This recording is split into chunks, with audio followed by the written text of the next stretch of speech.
दोस्तों, middle east Asia में भारत का सबसे पुराना और सबसे खास दोस्त रहा है ईरान। अगर मुस्लिम राष्ट्रों की बात करें तो गैर मुस्लिम राष्ट्रों में ऑब्वियसली इसराइल हमारा सबसे करीबी दोस्त है। ईरान और भारत ने मिलकर कई सारे प्रोजेक्ट्स पर काम किया है। ईरान की तरफ से भी भारत को काफ़ी सस्ते दरों पर ऑयल मिलता रहा है। वहीं भारत की बात करें तो भारत की तरफ से भी कई सारी चीज़ें ईरान को निर्यात होती रही हैं। इसके साथ साथ भारत की तरफ से अनाज वगैरह, मेडिसिन, ये समय समय पर ईरान के पास पहुंचती रही है। तो दोस्तों, इसी फ्रेंडशिप को आगे बढ़ाते हुए भारत ने कोविड-19 के टीके की 5 लाख डोजेस ईरान तक पहुंचा दी है। जी हाँ दोस्तों, 5 लाख डोजेस ईरान तक पहुंचा दी है। न केवल ईरान को पहुंचाई है, बल्कि भारत ने जो प्रतिबद्धता दिखाई थी दूसरे गरीब देशों तक पहुंचाने के लिए, उनमें से भी कई सारे देशों को भारत ने सकुशल इन वैक्सीन के डोजेस पहुंचा दिए हैं। मैं आपको बड़े शॉर्ट में एक लिस्ट बता दूंगा कि किन किन देशों को कितने कितने डोजेस भारत ने भिजवाए हैं, लेकिन उससे पहले मैं कुछ कहना चाहता हूं, थोड़ा ध्यान से सुनिएगा।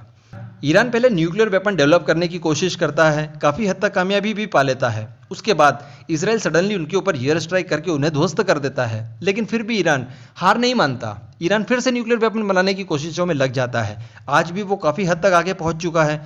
अभी हर हाल में 110% इसराइल फिर से इन न्यूक्लियर साइट्स के ऊपर अटैक करेगा और फिर से ध्वस्त कर देगा। लेकिन फिर भी मैं गारंटी के साथ कह सकता हूं कि ईरान उसके बाद भी कोशिशों में लगा रहेगा।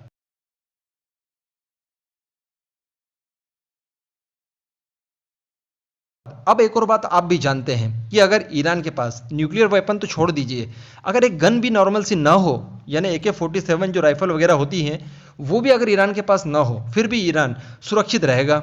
इसराइल की तरफ से कोई भी अटैक ईरान के ऊपर नहीं होगा। अगर ऐसी सूरत में ईरान के ऊपर अटैक होता भी है तो वो आजू बाजू के किसी मुस्लिम देश से ही होगा, ये भी तय है।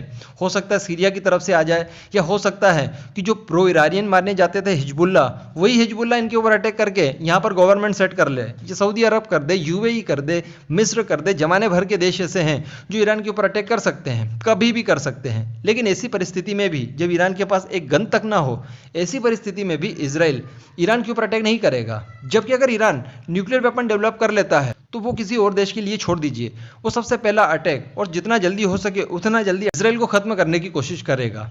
बराबर, यानी कि हद तक दुश्मनी निभा रहा ईरान, फिर भी इतनी परेशानियां झेल कर अपने पूरे देश की इकोनॉमी को ध्वस्त करके न्यूक्लियर वेपन बनाने की तरफ ईरान जितनी शिद्दत से बढ़ रहा है, उतनी ही शिद्दत से अगर वो कोरोना वैक्सीन बनाने के पीछे लग जाता तो शायद कोरोना वैक्सीन भी बना ली होती।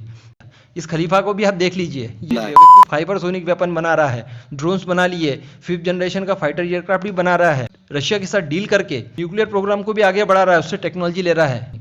लेकिन इससे कोविड वैक्सीन नहीं बनी।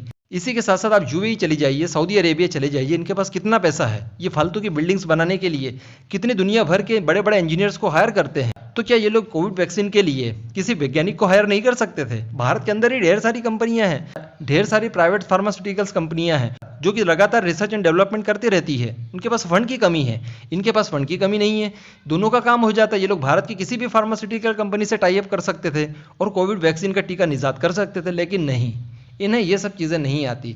दुनिया के ऊपर बोझ ही बनना है इन्होंने।